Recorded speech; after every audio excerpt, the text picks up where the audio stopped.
In this video, a Reddit user shared their experience of staying with a cheater. What life is like a year later. So my worst nightmare happened over a year ago, and I can share that story if anyone is interested. My spouse had an emotional affair that went on for 3 months. I know this because I have actual proof, but even though I may minimize her actions, I will admit that this affair would have been a lot worse had I not found out and confronted her. When I found out, I went crazy. I can honestly empathize with people who do irrational things when they find out they've been cheated on, because betrayal is painful, especially when it's undeserved. Many posts on this sub were very encouraging, but I realized that most times commenters would suggest for posters to leave their spouse because once a cheater, always a cheater, etc., which I get. I stayed, and it was hard at first and it is still hard at times. What has made this year work is that I am intentional about not dwelling on what happened, because it will lead to failure. And more importantly, it will drive me crazy. Also, I feel my partner has been genuine with our reconciliation. We talk about the cheating every now and then, and most times it's not when we're mad. Sometimes if I'm thinking about it, I'll just tell her and we'll talk about it. But before you think our relationship is some Seventh Heaven episode, I've gotten upset and made comments about her cheating in messed up ways.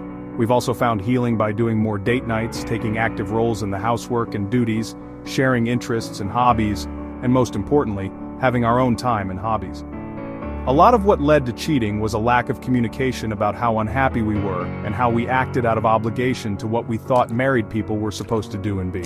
Now I do a lot of things that make me happy. I spend so much more time with family and friends, and every day I'm doing things I enjoy. I can say that I am happy. Even if I wasn't married, I'd still be happy. And that's my story of how I have been able to cope through this and survive. I've accepted that I may always be in survival mode, but I stayed because I wanted to forgive and see if we could mutually rebuild and heal. And so far we have been able to do that. This hasn't stopped me from being paranoid or thinking she may never cheat again, but I don't have those thoughts so frequently that they affect my mental health. To all those who want to give it a try again, I say do what you won't regret. Sometimes people will end something and regret it. I know some people will say this might be a waste of time, but life isn't going to promise that any future relationships will be better. I just think if you give someone a second chance, you have to do so on your terms.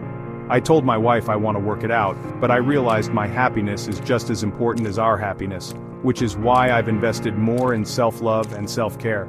Most of these posts are people who have survived by leaving, and to them, I offer support and hopes to find a happier future. But I would like to know some stories of others who have survived while staying with their partner. If anyone has any questions for me, I am totally open to sharing. I just didn't want this post to be so long.